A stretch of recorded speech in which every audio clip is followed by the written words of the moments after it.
여러분 안녕하세요. 오늘 함께 주님 앞에 예배드려서 반갑고 기쁩니다. 주님께 먼저 찬양 올려드리겠습니다. 잠깐 기도하시고 하나님 아버지, 저희들 참 삶의 모든 여정에서 동행하시고 우리를 보호하시고 이 저녁 우리를 주님 전에 모으시고 우리로 주님을 찬양하며 예배하며 말씀을 들으며 하나님 참 주님과 함께하는 귀한 시간 주셔서 감사합니다.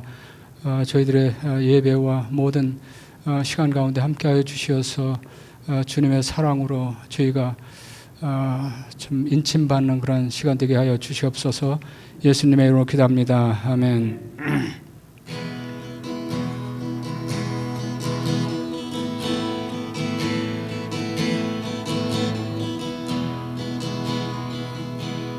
주의 음성을 내가 들으니 주의 음성을 내가 들으니 사랑한단 말일세. 믿는 마음으로 주께 가온 나를 영접하소서. 내가 매일 십자가 앞에 더 가까이 가오니 구세주의 흘린 보배 피로써 나를 정케 하소서. 주의 넓으신 은혜 베푸사 나를 받아주시고 나의 품은 뜻 주의 뜻같이 되게 하여 주소서. 내가 매일 십자가 앞에 더 가까이 가오니 구세주의 흘린 보배 피로써 나를 정케 하소서. 주의 보좌로 나갈 때에 어찌하니 기쁠까. 나의 부부를 항상 배운 더욱 친근합니다. 내가 매일 십자가 앞에 더 가까이 가오니 구세주의 흘린 보배 피로써 나를 정케 하소서. 주의 구주는 넓은 사랑을 증량할 자 없으며 주가 주시는 참된 기쁨도 헤아릴 수 없도다. 내가 매일 십자가 앞에 더 가까이 가오니 구세주의 흘린 보배 피로써 나를 정케 하소서. 내가 매일 십자가 앞에 더 가까이 가오니 구세주의 흘린 보배 피로써 나를 정케 하소서. 내가 매일 십자가 앞에 더 가까이 가오니 구세주의 흘린 보배 피로써 나를 정케 하소서.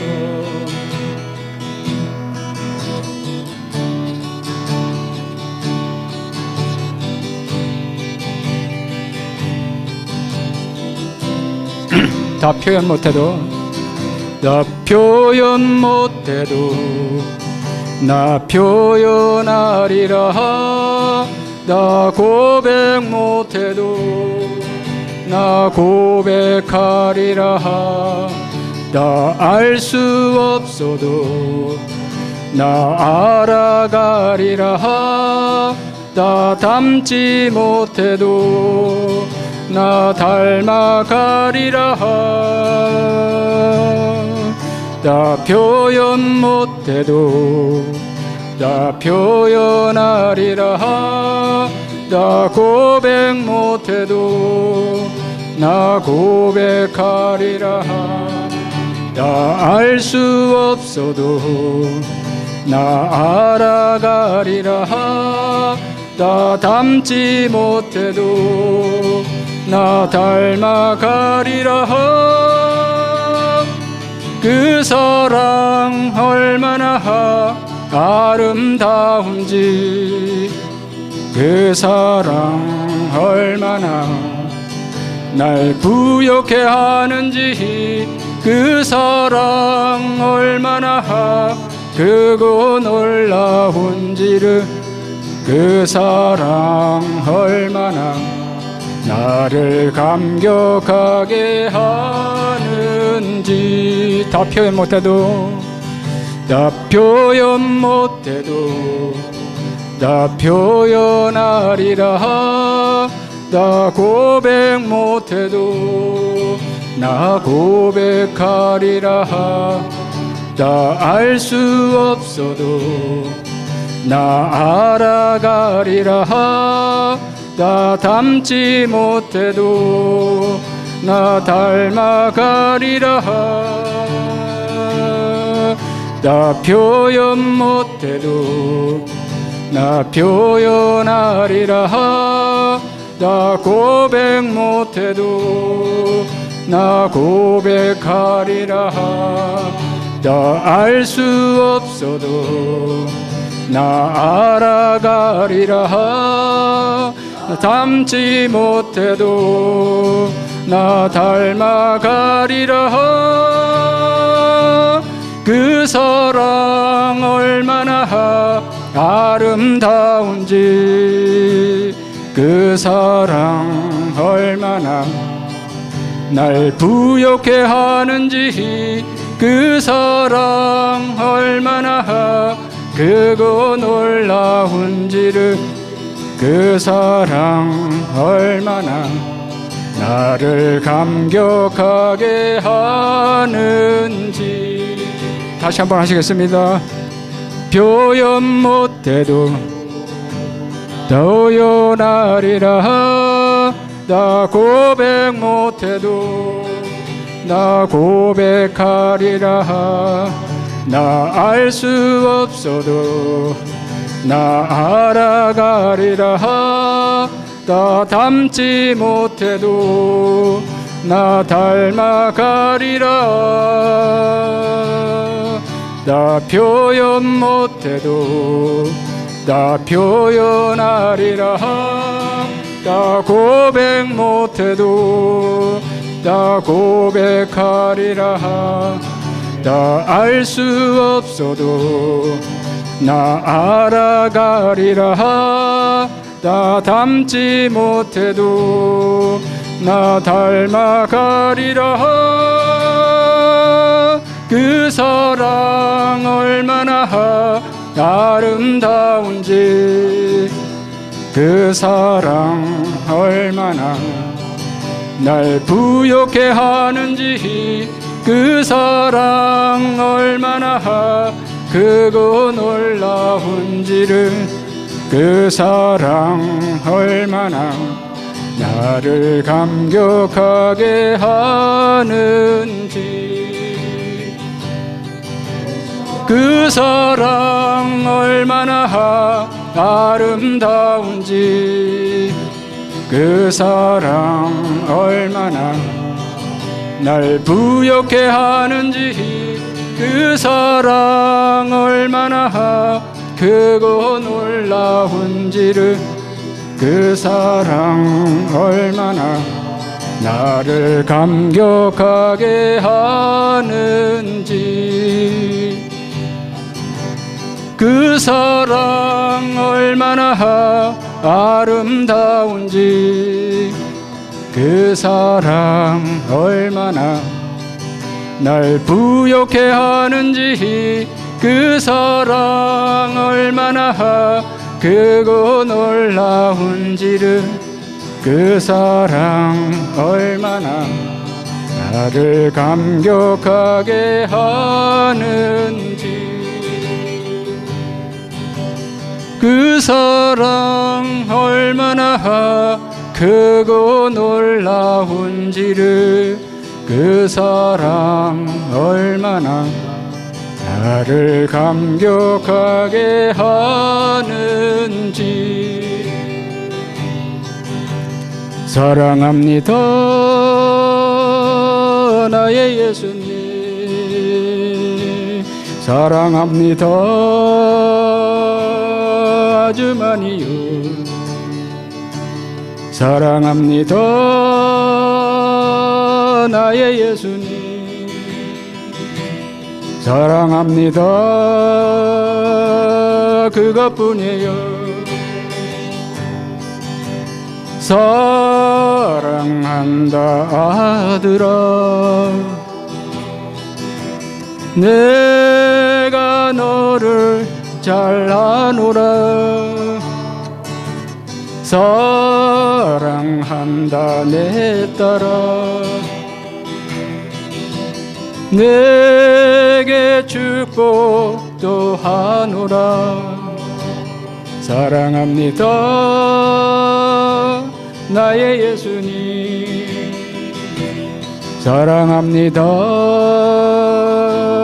아주 많이요. 사랑합니다 나의 예수님,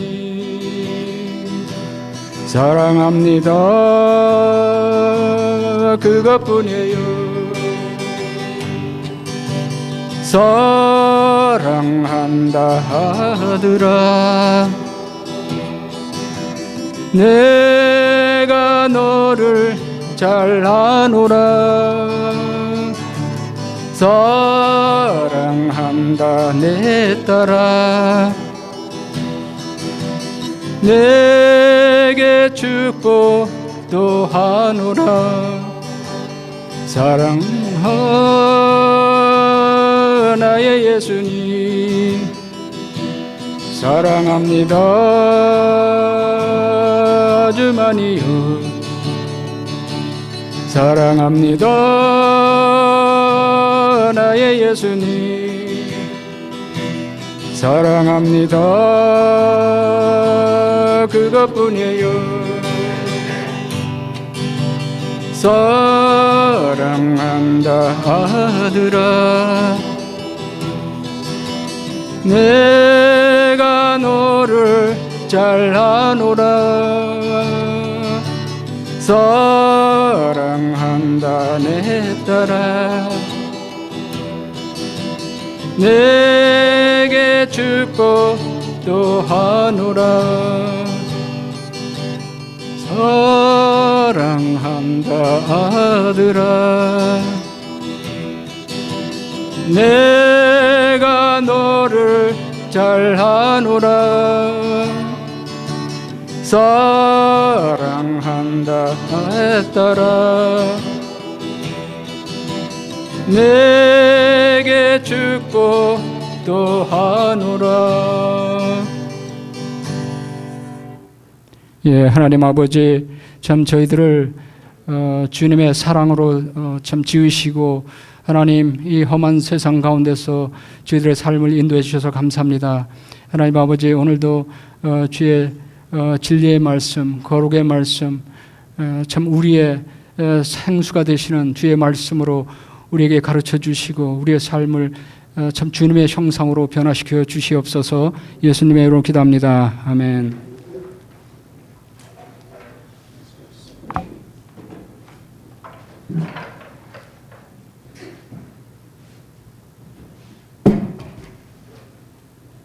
지난 3일간 잘 지내셨습니까? 예. 혹시 힘들진 않으셨습니까? 저 보고 싶어서. 예. 힘드셨죠? 아, 그럼 어떡해요, 원장님? 저 솔직한 말씀. 아이고, 저 너무 감사합니다, 원장님. 너무 재밌어요. 예. 오늘 너무 감사하고, 이렇게 또 뵈니까 수요일 저녁에 이렇게 뵐 때마다 사실 수요일 밤이 되면은 제가 사실 많이 설렙니다. 그 처음 시작할 때는 작년만 해도 이게 될까 하는 염려 속에서 시작을 했는데, 이제는 수요일 밤이 돼서 분열 방국사를 하면 설렙니다. 제가 이 말씀 나눌 때마다. 저는 화요일, 수요일은 열왕기서에 매달려서 공부를 합니다. 공부를 하고 나면 물론 이제 저는 두세 왕을 앞서 나가기 때문에 솔직히 제가 오늘 어느 왕을 하지 헷갈릴 때가 많은데, 공부를 하고 나면 그토록 하나님의 은혜가 야, 하나님이 어떻게 이렇게 하셨구나, 그런 생각을 참 많이 하게 되면서 이걸 얼른 알려드려야 될 텐데, 빨리 해야 되는데, 이런 생각으로 오게 됩니다. 오늘 이 자리에 여러분 나오셔서 너무 감사하고 귀한 말씀의 자리에 나오셔서 또 축복받으신 줄 믿습니다. 제가 나누어드린 자료 보시면은 송태근 목사님 자료를 제가 하나 나눠드렸습니다. 제가 사실 몇 주 전에 나눠드리려고 하다가, 이게 이제 송태근 목사님은 서울 삼일교회 담임 목사님이신데 한 굉장히 큰 교회죠. 현재 한 2만 명 정도 되는 교회인데, 이분이 이제 목회자 수련회 가서 그 세미나 하면서 설교에 대해서 얘기를 하신 내용인데, 지금 읽어보신 내용이 어째 내가 하는 거하고 거의 똑같이 한다. 그래서 여러분들에게 나눠드리면서 그 뒷부분의 내용은 이제 목회자들에 해당하기 때문에 다 안 읽으셔도 되지만 끝까지 읽어보시면 의미가 있으십니다. 그런데 뭘 얘기 드리려고 하냐면, 그분 메시지가 그래요. 타이틀도 그러잖아요. 손해보더라도 강해 설교를 고집하는 이유가 무엇이냐. 끝까지 강해 설교를 간다 이거죠. 설교하다 보면, 강해 설교하다 보면 지루하고 뭐가 나올지 뻔히 아니까 성도들이 졸기도 하지만, 끝까지 같은 본문의 맥락을 끝까지 끌고 가야만 성도들에게 이 살아나는 것을 많이 본다. 그래서 2만 명짜리 교회에서도 강의 설교를 할 때 저희 교회에서는 당연히 그리 해야 되지 않겠습니까? 2만 명을 목표로 가는 우리 교회도 그렇습니다. 그래서 이렇게 하는 것입니다. 지루한 거는 기정사실입니다.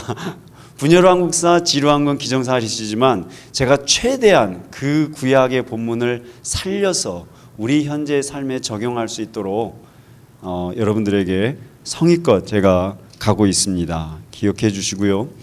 그리고 오늘 나눠드린 본문들이 3장이 나갔습니다. 122페이지부터 시작해서 3장이 나갔는데, 122페이지 나눠드린 내용을 보면 요엘서에 관한 이야기입니다. 요엘서. 이제부터 이제 왕들과 함께 그 선지서들이 연결되기 시작을 합니다. 오늘 우리가 요아스 왕을 공부하게 됩니다. 그 요아스 왕을 공부하시게 되면 집에 가셔서 요엘서를 읽어보시면 됩니다. 요엘서는 한마디로 딱 그럽니다. 하나님 나라 이거입니다. 하나님 나라 도래한다, 그 내용인데, 요아스 왕 시절에 요엘서가 쓰여졌다 이렇게 보고 있는 것이 주 견해들입니다. 그래서 저도 주 견해를 따라서 이렇게 했지만, 개인적으로는 포로기 이후로 저는 보고 있는데 그냥 주 사상을 따라서 그렇게 말씀을 드렸습니다. 그리고 이제 나머지 26강, 27강에 관한 왕들을 여러분들에게 나눠드렸습니다.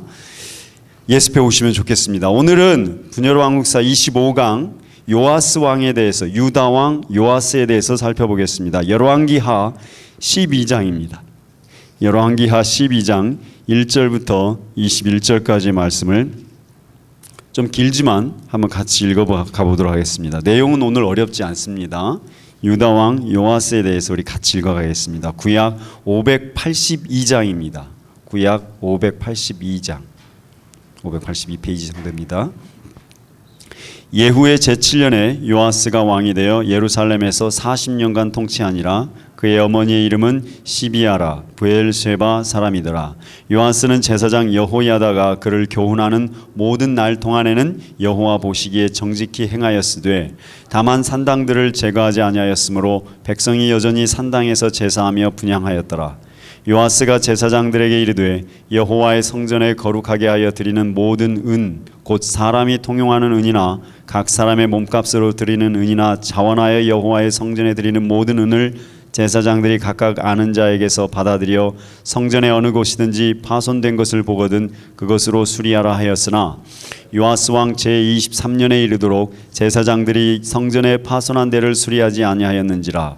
요아스 왕이 대제사장 여호야다와 제사장들을 불러 이르되, 너희가 어찌하여 성전의 파손한 데를 수리하지 아니하였느냐? 이제부터는 너희가 아는 사람에게서 은을 받지 말고 그들이 성전의 파손한 데를 위하여 드리게 하라. 제사장들이 다시는 백성에게 은을 받지도 않고 성전 파손한 것을 수리하지도 아니하기로 동의하니라. 제사장 여호야다가 한 궤를 가져다가 그것의 뚜껑에 구멍을 뚫어 여호와의 전문 어귀 오른쪽 곧 제단 옆에 두매, 여호와의 성전에 가져오는 모든 은을 다 문을 지키는 제사장들이 그 궤에 넣더라. 이에 그 궤 가운데 은이 많은 것을 보면 왕의 서기와 대제사장이 올라와서 여호와의 성전에 있는 대로 그 은을 계산하여 봉하고, 그 달아본 은을 일하는 자 곧 여호와의 성전을 맡은 자의 손에 넘기면 그들은 또 여호와의 성전을 수리하는 목수와 건축하는 자들에게 주고 또 미장이와 석수에게 주고 또 여호와의 성전 파손한 데를 수리할 제목과 다듬은 돌을 사게 하며 그 성전을 수리할 모든 물건을 위하여 쓰게 하였으되 여호와의 성전에 드린 그 은으로 그 성전의 은 대접이나 불집게나 주발이나 나팔이나 아무 금 그릇이나 은그릇도 만들지 아니하고 그 은을 일하는 자에게 주어 그것으로 여호와의 성전을 수리하게 하였으며 또 그 은을 받아 일꾼에게 주는 사람들과 회개하지 아니하였으니 이는 그들이 성실히 일을 하였음이라. 속건제의 은과 속주제의 은은 여호와의 성전에 드리지 아니하고 제사장에게 돌렸더라. 그때 아람 왕 하사엘이 올라와서 가드를 쳐서 점령하고 예루살렘을 향하여 올라오고자 하므로 유다의 왕 요아스가 그의 조상들 유다 왕 여호사밧과 여호람과 아하시야가 구별하여 드린 모든 성물과 자기가 구별하여 드린 성물과 여호와의 성전 곡간과 왕궁에 있는 금을 다 가져다가 아람 왕 하사엘에게 보냈더니 하사엘이 예루살렘에서 떠나갔더라. 요아스의 남은 사적과 그가 행한 모든 일은 유다 왕 역대지략에 기록되지 아니하였느냐. 요아스의 신복들이 일어나 반역하여 실라로 내려가는 길가의 밀로 궁에서 그를 죽였고 그를 쳐서 죽인 신복은 시므아스의 아들 요사갈과 소멜의 아들 여호사밧이었더라. 그는 다윗성에 그의 조상들과 함께 장사되고 그의 아들 아마샤가 그를 대신하여 왕이 되니라. 아멘. 이 평행 본문이 역대하에서는요, 역대하는 24장입니다. 역대하 유다왕 요아스의 24장. 내용은 거의 비슷합니다. 좀 이따 자세하게 보겠지만 내용은 거의 비슷한데 이분이 15절, 24장 15절부터 한번 보실까요? 이 부분을 한번 우리 15절부터 22절까지 우리 같이 한번 읽어보겠습니다. 687페이지 되겠습니다. 여호야다가 나이가 많고 늙어서 죽으니 죽을 때에 130세라. 우리가 다윗성 여러 왕의 묘실 중에 장사했으니 이는 그가 이스라엘 왕과 하나님과 그의 성전에 대하여 선을 행하였음이더라. 여호야다가 죽은 후에 유다 방백들이 와서 왕에게 절하매 왕이 그의 말을 듣고 그의 조상들의 하나님 여호와의 전을 버리고 아세라 목상과 우상을 섬겼으므로 그 죄로 말미암아 진노가 유다와 예루살렘에 임하니라. 그러나 여호와께서 그들에게 선지자를 보내사 다시 여호와에게로 돌아오게 하려 하심에 선지자들이 그들에게 경고하였으나 듣지 아니하니라. 이에 하나님의 영이 제사장 여호야다의 아들 스가랴를 감동시키매 그가 백성 앞에 높이 서서 그들에게 이르되 하나님이 이같이 말씀하시기를 너희가 어찌하여 여호와의 명령을 거역하여 스스로 형통하지 못하게 하느냐 하셨나니 너희가 여호와를 버렸으므로 여호와께서 너희를 버리시라 하셨느니라. 하나 우리가 함께 꾀하고 왕의 명령을 따라 그를 여호와의 전뜰 안에서 돌로 쳐 죽였더라. 요아스 왕이 이와 같이 스가랴의 아버지 여호야다가 베푼 은혜를 기억하지 아니하고 그의 아들을 죽이니 그가 죽을 때 이르되 여호와는 감찰하시고 신원하여 주옵소서 하니라. 자, 이 요아스는 혹시 25강 문제지 안 갖고 계시면 하나씩 가져가시면 되겠습니다. 25강 문제지 여기 있습니다.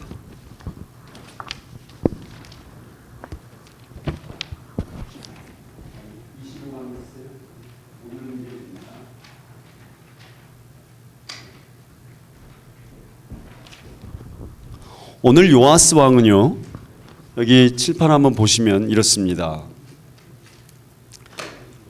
아합의 집안을 예후가 다 멸망시키지 않습니까? 아합과 이세벨. 예후가 요람을 죽이고 그 다음에 이세벨을 죽이고 아하시아도 죽이고 요람과 아하시아를 동시에 죽인 다음에 이세벨을 죽이고 그 다음에 이제 아달랴가 살아남아서 통치하고 있을 때에 이제 반란이 일어나죠.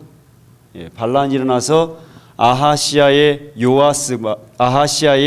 그 이복 여동생 여호세바에 의해서 요아스가 살아남습니다. 아달랴가 이 요아스의 아들들 이쪽 계열의 자손들을 남자애들 다 죽인 상황에서 요아스만 살아남아서 요아스가 7년 동안 보모에게 숨겨 살고 살아남아서 7년째 제사장 여호야다. 여호야다는 결국 누굽니까? 고모부가 되는 것입니다. 말하자면 고모부가 되는 거다. 이 여호야다에 의해서 요아스가 왕으로 올라가게 됩니다. 아달랴 7년째에 그 얘기하는 것입니다. 이 요아스 왕입니다. 자, 이제 이 요아스 왕 때에 이제 예후의 아들 여호아스가 들어가고 그 다음에 그 아들 요아스가 등장합니다. 그래서 남북에 요아스 왕이 둘이 같은 이름이 통치하게 됩니다. 그래서 다음 주에 얘기가 진행이 됩니다. 오늘은 요아스입니다. 그래서 이제부터 막 이름이 똑같이 나오기도 막 하기 때문에 헷갈리시는데 오늘 요아스 왕은 남유다 왕 요아스 왕을 의미합니다. 그 요아스 왕입니다. 자, 요아스 왕이 우리 1번 문제 한번 보실까요? 120페이지 보면 요아스 왕이 7살에 왕위에 올라서 40년을 통치했습니다. 그런데 그의 통치에 대해서 성경은 어떻게 평가하고 있습니까? 그 부분을 2절을 한번 우리 같이 읽어보실까요? 어느 본문이나 마찬가지입니다. 12장 2절과 역대하는 25장 2절이죠. 24장 2절. 그 2절을 한번 우리 같이 한번 읽어볼까요? 요아스는 제사장 여호야다가 그를 교훈하는 모든 날 동안에는 여호와 보시기에 정직히 행하였다. 그렇게 얘기하고 있습니다. 그러니까 이 제사장 여호야다가 살아있는 동안 이 사람이 제대로 조금 통치를 했다는 얘기는 이 요아스에게는 전혀 어떤 신앙적인 분명한 가치관이 제대로 형성되어 있지 않은 그런 모습을 우리가 이제 보게 됩니다. 요아스 왕에 대해서 다른 기록들은 없고 오늘 내용을 보면 4절부터 16절까지 보세요. 열왕기하 12장 4절부터 16절까지 내용을 보면 성전 수리에 관한 이야기가 진행이 됩니다. 그런데 내용은 무슨 내용입니까? 우리 2번 문제입니다. 2번 문제 보면 6절 한번 보시겠습니다. 열왕기하 12장 6절에 보면 무슨 얘기를 하고 있습니까? 요아스 왕 23년째에 이르도록 제사장들이 성전 파손된 데를 수리하지 않았다 이렇게 얘기를 하고 있습니다. 이 사람이 총 40년 통치하는데 23년째까지도 성전이 수리되지 않고 있다는 얘기를 하고 있습니다. 이 말이 무슨 말일까요?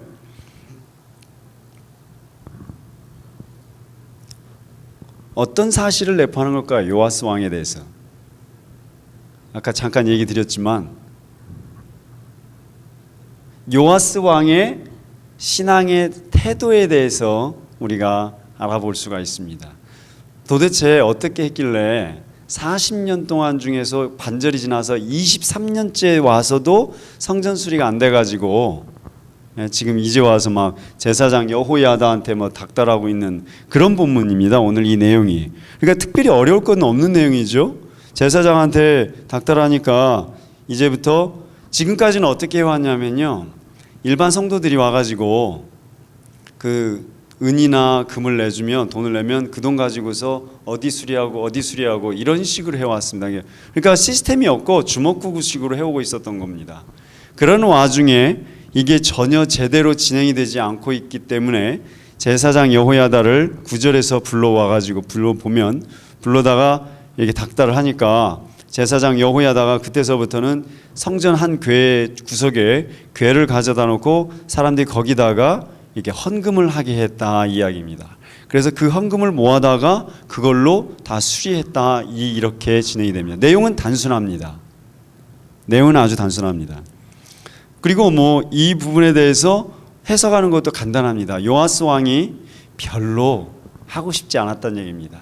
별로 신앙에 대해서 하나님 성전에 대한 마음이 없었던 사람입니다. 그래서 결국은 나중에 율법책도 버리고 나중에 그 살인까지 교사를 하게 되는데요. 이것을 오늘 우리가 초점을 맞춰서 생각해 봐야 될 내용은 이렇게 생각을 해봐야 됩니다. 40년의 시간이 흘러도요. 그리고 왕의 위치에 있고 또 그 옆에 여호야다라는 엄청난 멘토가 있어도 본인이 하나님 말씀에 대한 소원을 갖고 말씀을 붙들고 있지 않으면 사람이 하나님 앞에서 신앙이 성장하지 않습니다. 무섭게 바뀝니다. 차라리 안 하니만 못합니다.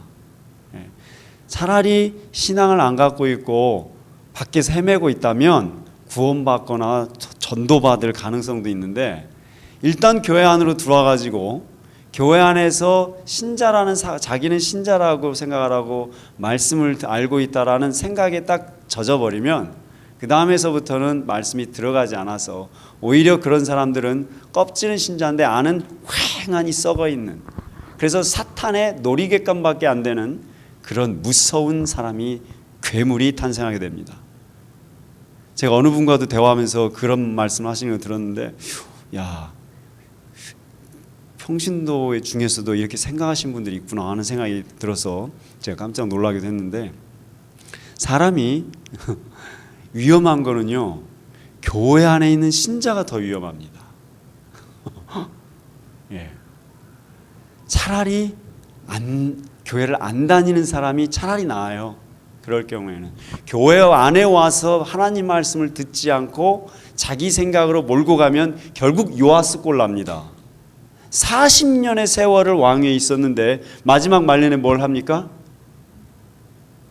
뒤에 나올 얘기입니다. 그때 가서 얘기를 다시 하겠습니다만, 하나님 말씀으로 자기를 끊임없이 복종시키지 않으면 결국은 뭐가 되냐면 사이비 교주가 됩니다. 예, 다 사이비 교주가 돼요.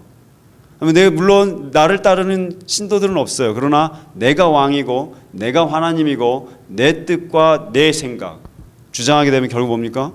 그게 뭐 사탄의 도구가 되는 지름길입니다. 그런데 제가 오늘 여러분들에게 하나 더 꼭 알려드리고 싶었던 건 뭐냐면요, 요 똑같은 본문, 요아스 왕의 본문을, 이건 조금 이제 들어갑니다만은, 이 본문을 보면 역대서하고 열왕기서가 완전히 다르다라는 것을 여러분 아실 수 있는 좋은 본문 중에 하나입니다. 보시면요, 열왕기하 12장 9절에서는요 왕의 요아스 왕의 말을 듣고 누가 움직였어요? 제사장이 움직입니다. 그리고 레위인들이 움직이기 시작해서 이렇게 수리도 하고 뭐 했다 이렇게 나옵니다. 뭐 자세한 거는 다 모르셔도 됩니다.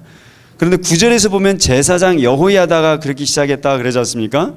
그런데 역대하 24장에 와서 한번 보세요. 똑같이 성전이 안 지어졌다 그렇게 얘기를 하잖아요. 그러면서 6절에 보면 24장 역대하 24장 6절에 보면 제사장 여호야다를 불러가지고 이렇게 하라고 얘기합니다. 그런데 8절에 보시면요, 7절부터 보시면 이 성전이 왜 파괴되었다고 얘기를 하고 있습니까? 역대하에는 열왕기서에 없는 얘기를 하고 있습니다. 잘 보시면 요 시대인데요, 요 시대인데 왜 이때 성전이 제대로 지어지지 않았느냐? 그 이유를 누구를 얘기하냐면 요 아달랴 때문에 그렇다라고 얘기를 합니다. 예, 이 아달랴. 이것이 역대기 사고 중에 하나, 특징 중에 하나입니다. 왜 그렇습니까? 왜 이게 역대기의 특징이라고 보시면 되냐면, 지금 누구를 문제를 삼아요? 요쪽 집안, 아합 집안, 이세벨 집안을 문제 삼습니다. 남유다는 정통적으로 문제가 없었다 이 소리예요. 남유다는 문제가 없었는데 하나님의 백성, 하나님의 집안은 문제가 없었는데 다른 집안이 섞여 들어오면서 여기가 문제가 있었다 이렇게 생각하는 것입니다. 또 한 번 얘기 드리면 결국 그 얘기가 나옵니다. 결국 무엇을 역대서는 지적을 하냐면요, 혼합주의가 문제였다고 얘기를 하는 것입니다. 혼합주의.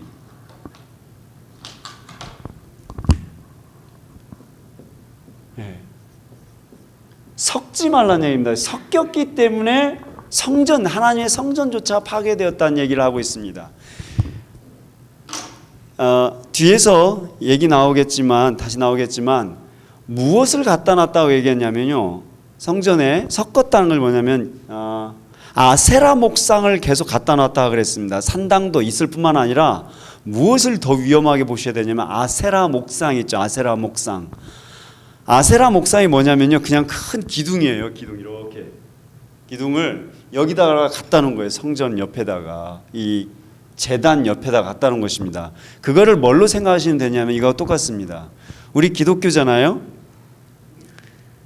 이 기독교 제단, 이 성전 강단 옆에다가 뭘 갖다 놔요? 부처상 갖다 놓은 거예요. 이쪽에다 부처상 갖다 놨다가 한번 생각해 보십시오. 왜 갖다 놔요? 부처한테 빌든 십자가 예수한테 빌든, 예? 더 많이 주면 되잖아요. 더 많이 얻으면 되잖아요. 아세라 목상이 뭐냐면 이렇게 긴 기둥이라는 얘기는 뭘 말하는 겁니까? 오늘날 한번 생각해 보실까요? 아세라 목상이 오늘날 어떻게 연결되어 왔을까요? 뭐하고 같을까요? 그게 종교는 바뀌지만 거기 하나는 그 생각은 그대로 이어져 왔습니다. 아세라 목상이 그냥 그 큰 기둥이다라고 하는 게 뭘 상징하는 것이었습니까? 오늘날 그게 그대로 있어요. 어디에 가보시면 돼요?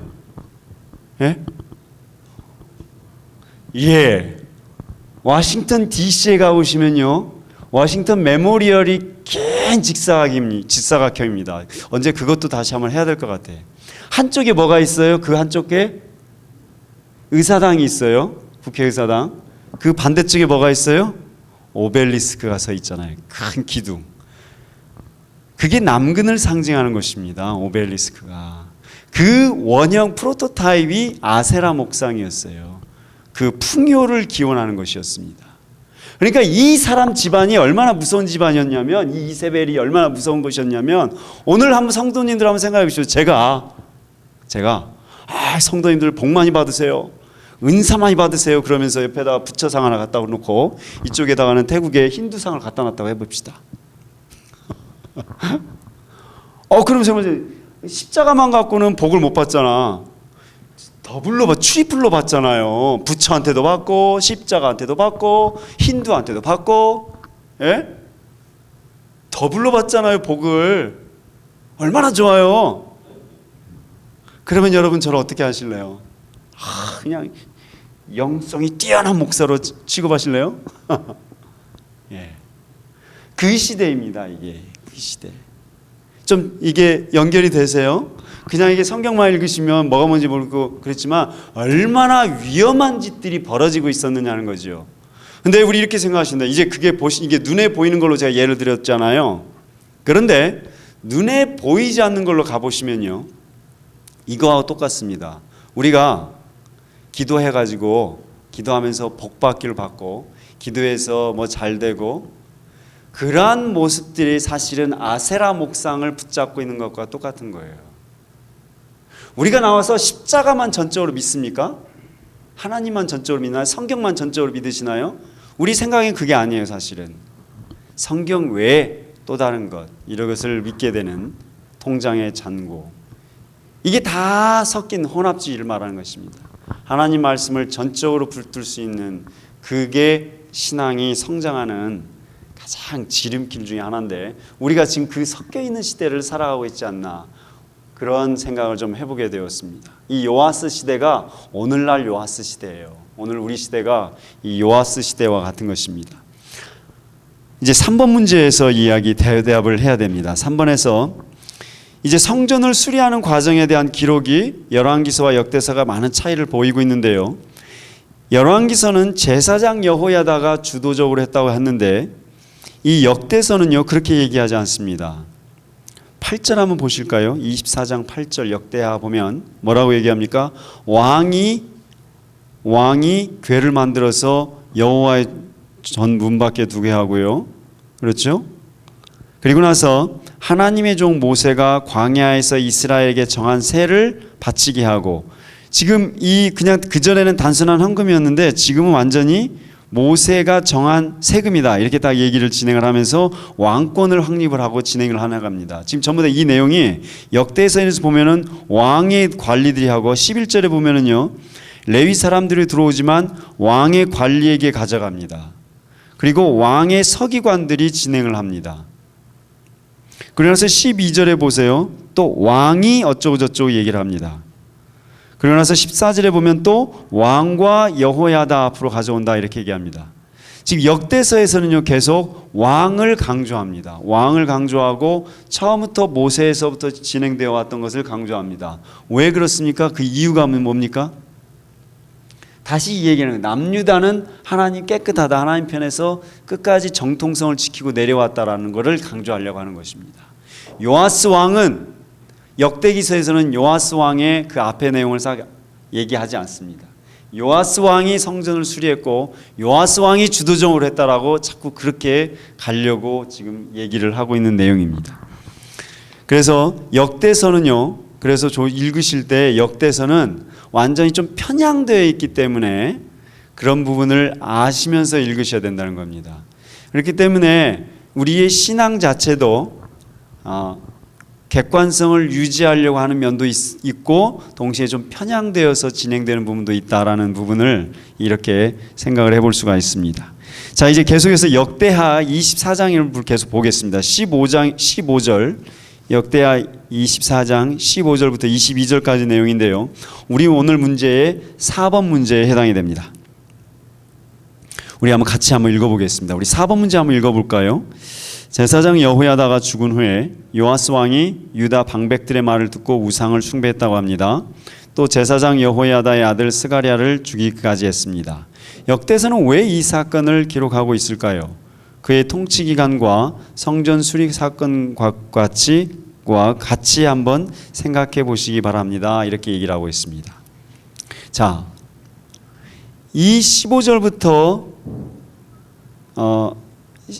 15절 이후와 14절 전반부와 요아스 왕의 치적 전반부와 후반부가 극명하게 대조가 되죠.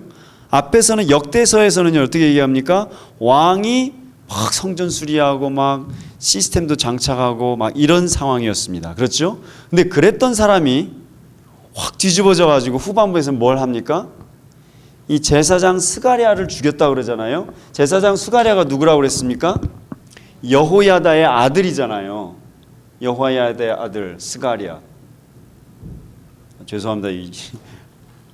그럼 이 스가랴는 누구하고 같은 손이에요? 같은 동기예요? 요아스하고 동기란 말입니다. 그러니까 이 요아스와 같은 레벨이니까 이 스가랴는 요아스에게 어떤 사람입니까? 고종사촌이 되는 겁니다. 자기 고종사촌. 예. 왜냐하면 여호야다가 자기 고모부 아버지의 여동생, 이복 여동생이었잖아요. 그 이복 여동생의 남편이란 말이에요. 제사장 여호야다가. 여호세바, 여호야다가 부부예요. 이 여호세바가 아하시아의 이복 여동생이에요. 그러니까 요아스에게는 뭐예요? 여호세바가 고모였고 여호야다는 고모부 아니에요. 그 아들 스가랴는 뭐예요? 고종사촌이란 말이에요. 예? 그 고종사촌을 죽이게 되는 계기가 뭐냐요? 왜 그랬습니까? 왜 그랬습니까? 이 여호야다가 죽고 나자 그럽니다. 죽고 나자. 다시 말해서 성전을 수리하고 뭐 시스템을 갖추고 정치 잘하고 그렇게 할 수 있었던 이유가 뭐였습니까? 그 이유가 여호야다가 살아 있었기 때문에 그렇다는 얘기죠. 여호야다가 살아 있어서 요아스를 이렇게 저렇게 돕고 왕이시오, 이렇게 하시오, 저렇게 하시오 도왔을 때에는 그 사람이 그나마 갔단 말이에요. 그러나 그가 사라진 마당에 15절 한번 보세요. 여호야다가 나이가 많고 늙어서 죽으니 이것이 문제였습니다. 여호야다가 돌아가시고 나니까 그 다음서부터 누가 왔다고 그랬습니까? 17절에 보시면요. 누가 왔다고 그랬습니까? 여호야다의 자리를 대신해서 유다 방백들이 왔다고 그랬습니다. 유다 방백들. 유다 방백들은 누구였습니까? 그냥 왕권과는 상관없이 지방을 통치하고 있었던 정치 지도자들이었어요. 예. 그 사람들이 와서 요아스한테 얘기를 합니다. 이렇게 하자. 결국 뭐합니까? 우상 숭배로 돌아가는 중에 있는 것입니다. 그 전에 성전을 수리했던 사람이 이제는 완전히 뒤바뀌어서 우상 숭배하러 가는 그런 상황입니다. 이게 보이세요? 이 성경이 이제 뭘 말하는 것입니까? 아무리 왕이어도요 상관없습니다. 아무리 자기가 뭘 했어도 상관없습니다. 말씀, 여호야다를 통해서 지혜의 말씀이 하나님을 통해서 끊임없이 공급이 되었는데 이 요아스가 그 하나님의 말씀을 자기 것으로 소화시키고 자기 것으로 만들어서 가치관으로 삼고 하지를 않았다는 얘기입니다. 억지로 교회 다녔고요. 억지로 성전에 가서 예배했고 가서는 그냥 앉아 있다가 한 귀로 듣고 한 귀로 흘리고 간 사람이에요. 예. 그것이 얼마나 위험한지 이제 보이세요? 그러니까 이 사람 이 말하면 저리 넘어가고 저 사람 저 말하면 저리 넘어가고 근데 신자야. 근데 왕이야. 그 결과가 얼마나 무서운 것이냐는 거예요. 나중에 살인을 합니다. 예, 어떻게 했다고 그랬습니까? 그게 보세요. 21절 보세요. 21절을 같이 읽어보겠습니다. 20절에서는요. 스가랴가 와서 얘기하죠. 하나님이 이같이 말씀하시기를 너희가 어찌하여 여호와의 명령을 거역하여 스스로 형통하지 못하게 하느냐. 예? 너희가 여호와를 버렸으므로 여호와께서 너희를 버리느니라 이렇게 메시지를 전했지 않습니까? 그런데 말씀 들을 것 같아요? 사람이 말씀 좋은 말씀 전하면 말씀 들을 것 같은데 회개할 것 같은데 절대 그러지 않습니다. 21절 보시겠습니다. 21절 같이 읽습니다. 우리가 함께 꾀하고 왕의 명령을 따라 그를 여호와의 전 뜰 안에서 돌로 쳐 죽였더라. 야, 여기에 다 담겨 있습니다. 성도님들, 말씀 안 듣는 죄악이 얼마나 무서운가를 요 한 절이 얘기해 줍니다. 우리가 함께 꾀해서 그 다음에 뭐라고 나옵니까? 왕의 명령을 따라 그 다음에 무슨 단어가 나옵니까? 그를 여호와의 전 뜰 안에서 어떻게? 돌로 쳐 죽였더라 그랬습니다. 얼마나 무섭게 변했습니까? 요아스가. 그 이전에만도요. 이 예후 아저씨도요. 이 예후도 하나님 백성 아니에요. 정통 사람도 아니에요. 이 예후도 아달랴를 죽일 때는요. 어떻게 죽였어요? 야, 성전 안에서는 죽이지 마라. 도망가게 놔둬라. 그래놓고 말문, 성전이 이렇게 있으면 문이 여러 군데 있지 않습니까? 사람들이 드나들지 않는 그 말이 드나드는 그 말문으로 도망갔을 때 거기서 아달랴를 죽였습니다. 이 예후도 보이세요? 이 이방인 예후도 하나님의 성전, 하나님 성전이라고 할 수는 없죠. 하여튼 섞인 거지만 자기네 성전에서 피 보지 말자 그래서 아달랴도 그 말문에서 죽였는데 어찌 요아스, 정통 가문이라는 그 요아스가 사람들하고 우르르 모여가지고 함께 꾀하여 여호와의 전 뜰 안에서 돌로 쳐 죽였더라. 누구를? 지 고종 사촌을. 이 얘기입니다. 보이세요? 이게 보이세요 이제? 아이고, 성경 그냥 안 써 있습니다. 이런 게 지루하고 이런 게 재미없습니까? 사실 재미없습니다. 이런 본문들 재미없습니다. 그러나 가슴 절절합니다. 그렇지 않으세요? 이것이 열왕기서고 이게 구약 역사서입니다. 이런 게 흥미가 없으세요? 그럼 평생 이렇게 가는 거죠. 평생 자기 고종사촌 쳐 죽이면서 사는 거예요. 이런 거 한마디라도 들으면 내가 말씀 붙잡아야 되겠구나. 이런 생각이 안 들으세요? 다 듣게 되시는 거예요.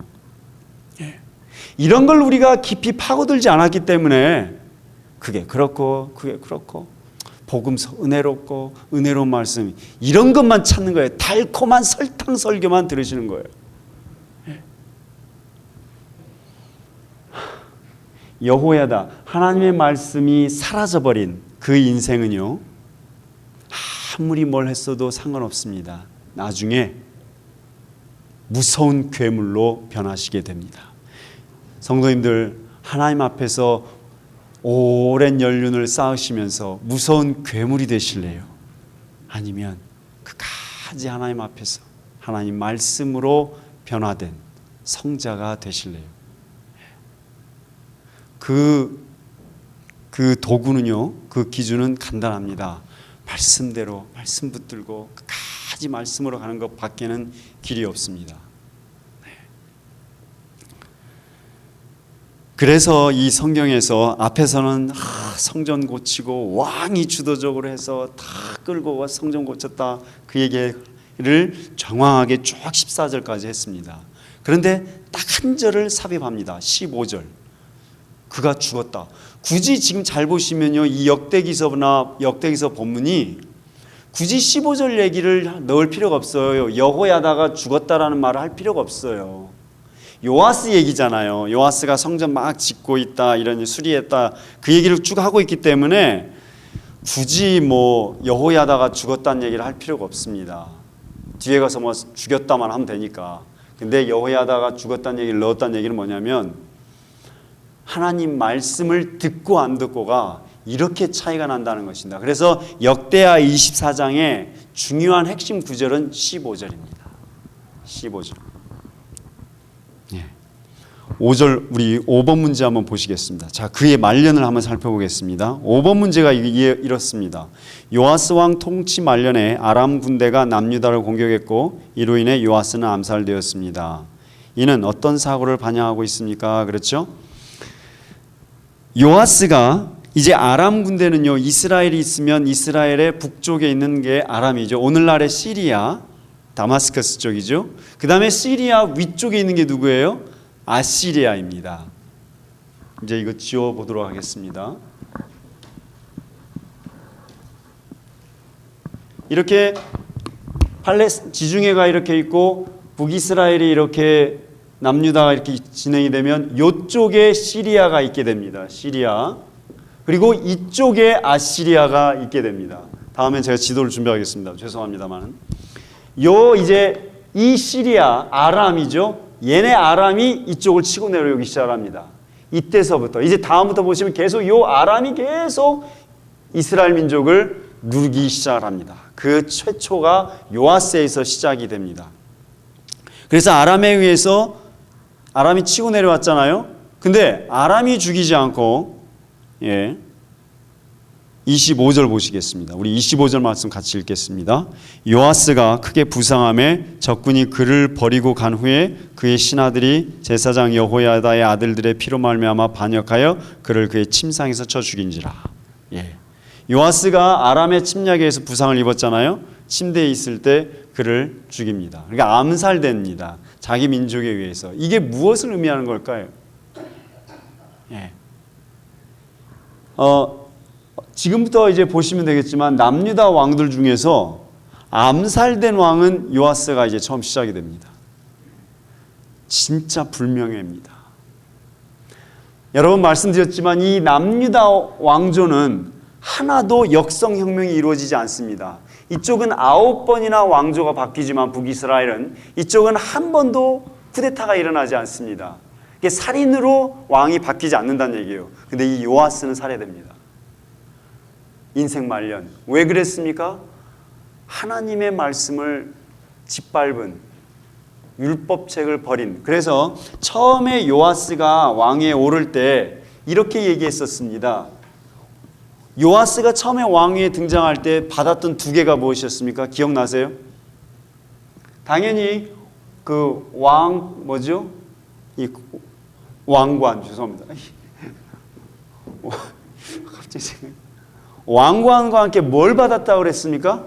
율법책을 받았다고 그랬습니다. 그러면서 제가 이거를 얘기해 드리면서 누구를 얘기해 드렸습니까? 그때 여호수아 얘기를 해 드렸습니다. 여호수아가 정복 전쟁을 나가려고 할 때 여호수아 1장 9절에서 하나님께서 뭐라고 말씀하십니까? 두려워하지 말라. 너는 좌로나 우로나 치우치지 말라. 그러면서 뭐라고 말씀하셨어요? 너는 내 말을 주야로 묵상하라 그랬습니다. 전쟁을 나가려는 사람에게 하나님께서 하신 말씀, 우리 눈에는 뭐예요? 하나님이 헛소리 하신 거예요. 우리는 그렇게 생각합니다. 무슨 말씀 가지고 되느냐? 무기가 있어야지. 이거 아니에요, 우리는? 그러나 하나님은 가장 중요한 정복전쟁을 시작하는 여호수아에게 뭘 주셨어요? 말씀을 주셨어요. 말씀을 묵상하라. 그거였습니다. 똑같습니다. 왕관을 받으면서 새로 통치자로 들어가는 그에게 하나님께서 주셨던 건 뭐예요? 율법책이었어요. 그런 그가 율법책을 버리는 순간 그는 어떻게 돼요? 여호와께 버림받습니다. 그것이 그대로 현실 세계와 오늘날 기독교와 그대로 적용이 됩니다. 교회 나올 수 있는 근거는 무엇이었습니까? 하나님의 말씀을 붙들 때였습니다. 신자가 신자 나올 수 있는 근거는 무엇이었습니까? 하나님의 말씀이었습니다. 그 말씀을 버리고 돈을 붙들어? 그건 버림받는 길, 지름길이세요. 교회의 중직자들이, 직분자들이 직분을 받음과 동시에 뭘 받아요? 말씀을 받습니다. 안수받는다는 게 그걸 의미하는 겁니다. 직분자들, 리더들은 정말 조심하셔야 돼요. 잘 모르시더라고요. 제가 와서 이곳에서 보니까 그냥 막 안수 받으시려고 그래. 그러지 마세요. 안수 받는다는 거는요, 이 두 가지를 같이 받는 것이기 때문에 이 중에 어느 하나라도 소홀히 한다 그러면 하나님이 바로 치십니다. 그걸 말하는 거예요. 요아스 하나님이 바로 치셔서 암살시키셨잖아요. 그것이 우리의 자세여야 됩니다. 예? 우리는 이 직분, 권세를 잡으려고 그래. 이 하나님의 세계에서는요, 권세와 함께 반드시 책임이 같이 옵니다. 예. 그렇기 때문에 미국 교회 장로들은 이 개념을 잘 갖고 있더라고요. 미국 교회 장로들은. 그래서 안 하려고 하시더라고요. 오늘 요아스가 우리에게 주는 건 그렇습니다. 말씀 버려? 그러면 지가 살 것 같아? 그러지 않습니다. 하나님 말씀이 우리의 인생을 끝까지 붙잡아 가시기를 바랍니다. 하나님 말씀을 붙잡지 않고 다른 것을 붙잡고 갔을 때는 뭐가 된다? 괴물이 된다. 영적 괴물이 된다 이것입니다.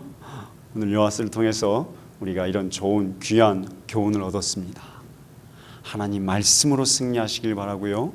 하나님 말씀으로 우리 영혼이 새로워지시길 바라고 하나님 말씀으로 새롭게 눈 뜨시길 바랍니다. 기도하겠습니다. 사랑하는 하나님 아버지, 우리 마음속에 하나님 말씀 외에 의지하는 것이 있음을 회개합니다. 아버지 하나님, 제 속에 하나님 말씀보다도 세상의 것을 더 의지하며 하나님을 온전히 기대하지 않았음을 용서해 주시고 우리의 심령을 새롭게 하셔서 말씀으로 새롭게 하여 주옵소서. 예수 그리스도 이름으로 기도합니다.